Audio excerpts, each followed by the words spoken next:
नमस्कार, स्वागत है आपका अपडेट इंडिया में। मैं आपके साथ प्रिया बंसल। देश में लगातार जो है इस तरीके की बीमारियाँ दिल से जुड़ी हुई जो बीमारियाँ हैं लगातार बढ़ती हुई जा रही हैं और इसी को लेकर अब नए तरीके की टेक्नोलॉजी का इन्वेंशन किया गया है। इटर्नल हॉस्पिटल में नई टेक्नोलॉजी का इस्तेमाल होगा। हमारे साथ डॉक्टर मक्कर मौजूद हैं।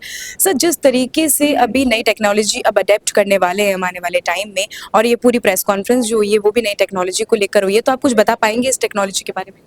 जी, तो जो एरिथमिया जैसे आपने बोला हार्ट की धड़कन से रिलेटेड बीमारियाँ, उनका इलाज हमेशा से एक समस्या रही है डॉक्टर्स के लिए और उसके लिए 3D मैपिंग टेक्नीक नाम से एक टेक्नीक हम यूज़ कर रहे हैं कुछ सालों से। ये उसका अपग्रेडेड वर्ज़न है जिस मशीन को हमने आज लॉन्च किया है। इससे जो है इसमें मैग्नेटिक मैपिंग और इम्पीडेंस बेस्ड मैपिंग दोनों का कॉम्बिनेशन है ये, तो इससे एक्यूरेसी बढ़ेगी।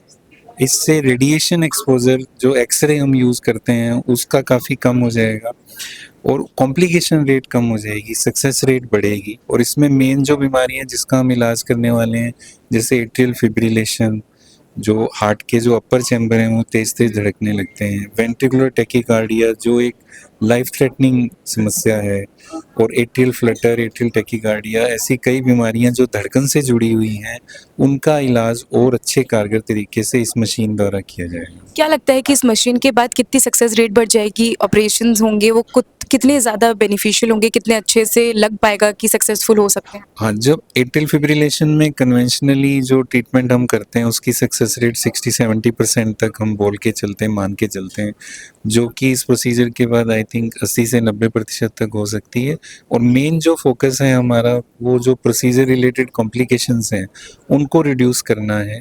तो जैसे हार्ट के किसी पार्ट में छेद हो जाना ये करते समय या स्ट्रोक हो जाना, तो वो सारी चीज़ें प्लस प्रोसीजर टाइम को कम करना, तो ये सारी चीज़ें इस मशीन से। और जिस तरीके से अभी नई टेक्नोलॉजी का अडॉप्शन होगा, नई टेक्नोलॉजी को पेशेंट्स यूज़ करेंगे, लोग यूज़ करेंगे, तो ज़ाहिर तौर पर कहीं न कहीं जेब पर भी फ़र्क आएगा, कॉस्टिंग लेवल भी बढ़ेगी कहीं न जी। कहीं। जी, बढ़ेगी इसमें कोई दो राय नहीं है, लेकिन जो पहले हम कन्वेंशनल मैपिंग कर रहे थे उससे 15 से 20% ही बढ़ेगी, बहुत ज़्यादा इसमें फ़र्क नहीं कॉस्टिंग आएगा। की बात करें तो कितनी कॉस्टिंग लगभग आ जाएगी? ऐसे अगर हम इस मशीन से 3D मैपिंग करेंगे तो एक एट्रियल फिब्रिलेशन या वीटी के केस में तो लगभग 3.5 लाख रुपए इसमें खर्चा आएगा। जी। पर अभी अगर हमारे दर्शक देख रहे हैं, जिस तरीके से आप कुछ बताना चाहेंगे कि किस तरीके से हार्ट की डिज़ीज़ जो लगातार बढ़ रही है, सबसे ज़्यादा हार्ट चोक हो रहे हैं, हार्ट अटैक की प्रॉब्लम्स हो रही हैं, तो किस तरीके से मिनिमाइज़ करा जा सकता है? किस तरीके से अपनी हेल्दी लाइफ़स्टाइल को मेंटेन रखा जा सकता है? तो लाइफ़स्टाइल बस यही सारा जो की है वो लाइफ़स्टाइल में ही है हमारी। अगर हमारा खान-पान सही नहीं है, अगर हमारे रूटीन में एक्सरसाइज़, स्पोर्ट्स वगैरह नहीं है, तो उसमें फिर एरिथमिया हो चाहे हार्ट अटैक हो, ये सब होने की संभावनाएँ ज़्यादा रहती हैं।